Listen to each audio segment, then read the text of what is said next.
Hello అండి, welcome to our channel. ఈరోజు మన వీడియోలో గులాబ్ జాములను పర్ఫెక్ట్ మెజర్మెంట్స్తో సాఫ్ట్ అండ్ జ్యూసీగా ఎలా చేసుకోవాలో చూసేద్దాం. వీడియోని ఎక్కడ స్కిప్ చేయకుండా చూడండి. ఫస్ట్ అయితే మనం గులాబ్ జామ్ పౌడర్ని ఎంతైతే తీసుకుంటున్నామో దాన్ని ఒక చిన్న గ్లాస్తో కొలిచి పెట్టుకోవాలి.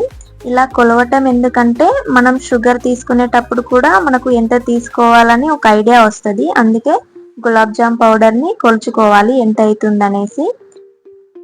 కొలిచిన తర్వాత అందులో కొన్ని పాలు వేసుకొని మంచిగా కలుపుకోవాలి. పాలు పోసుకొని ఎందుకు కలుపుకుంటున్నామంటే టేస్ట్ బాగుంటుంది. నీళ్ళతో కూడా కలుపుకోవచ్చు, కానీ పాలు పోసి కలిపితే టేస్ట్ బాగుంటుంది గులాబ్ జామ్ది. ఇలా అయితే మంచిగా కలుపుకోవాలి. మరీ గట్టిగా కాకుండా మరీ మెత్తగా కాకుండా కలుపుకోవాలి. కలుపుకొని ఒక 5 to 10 మినిట్స్ అయితే పక్కన పెట్టుకోవాలి. ఆ లోపు చక్కెర పానకాన్ని అయితే రెడీ చేసుకుందాం. నాకు గులాబ్ జామ్ పౌడర్ 1.5 గ్లాస్ అయింది. అదే గ్లాస్తో నేను 1.5 గ్లాస్ చక్కెర అయితే తీసుకున్నాను. మనకు గులాబ్ జామ్ పౌడర్ ఎంతైతే అవుతుందో అంతే మోతాదులో చక్కెర అయితే తీసుకోవాలి. లేదు మాకు స్వీట్నెస్ తక్కువ కావాలి అనుకున్న వాళ్ళు 1.5 గ్లాస్ గులాబ్ జామ్ పౌడర్ అయితే 1 గ్లాస్ చక్కెర అయితే తీసుకోవాలి. ఇలా చక్కెరలో నీళ్లు పోసి స్టవ్ ఆన్ చేసి స్టవ్ పైన అయితే పెట్టేశాను. ఆ తర్వాత గులాబ్ జామ్ పిండిని అయితే కలిపి పక్కన పెట్టుకున్నాం కదా, దాన్ని ఇలా చిన్న చిన్న రౌండ్స్గా అయితే చేసుకోవాలి.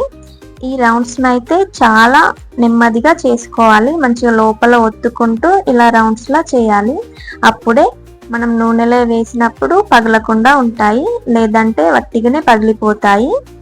గులాబ్ జామ్ చేయడం ఈజీయే, కానీ ఈ రౌండ్స్ చేయడమే చాలా కష్టం. కాబట్టి మెల్లగా ఒత్తుకుంటూ చేసుకోవాలి.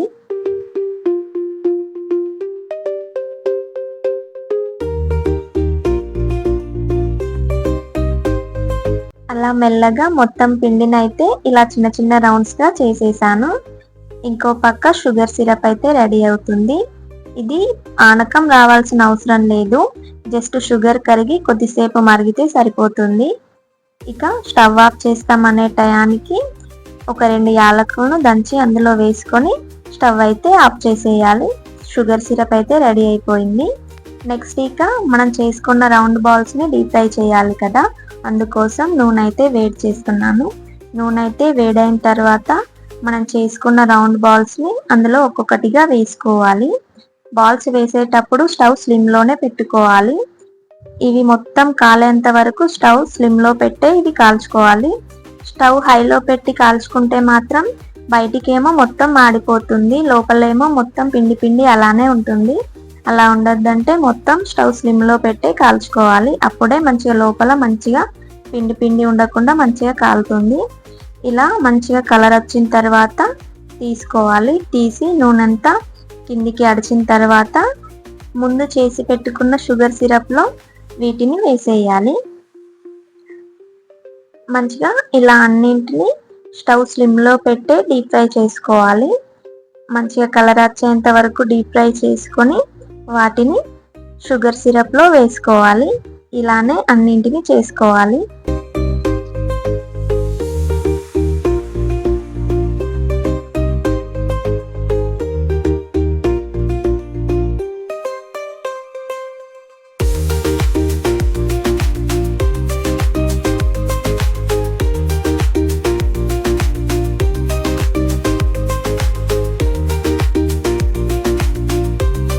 అలా అన్నింటినీ షుగర్ సిరప్లో వేసుకోవాలి. వేసుకున్న తర్వాత వాటిని ఒకసారి ఇలా కలుపుకోవాలి. కలుపుకొని ఒక 5 మినిట్స్ అయితే పక్కన పెట్టుకోవాలి. అలా 5 మినిట్స్ పక్కన పెట్టడం వల్ల మంచిగా షుగర్ సిరప్లో నాని లోపల జ్యూసీగా ఉంటాయి. అంతే అండి, ఎంతో సాఫ్ట్ అండ్ జ్యూసీగా ఉండే గులాబ్ జామ్ అయితే రెడీ అయిపోయింది. టేస్ట్ అయితే సూపర్గా ఉన్నాయి. మీరు ఎప్పుడైనా గులాబ్ జామ్ చేస్తే ఒకసారి ఇలా ట్రై చేయండి. వీడియో నచ్చితే లైక్ చేయండి, అలాగే మన ఛానల్ని సబ్స్క్రైబ్ చేసుకోండి. Thank you for watching.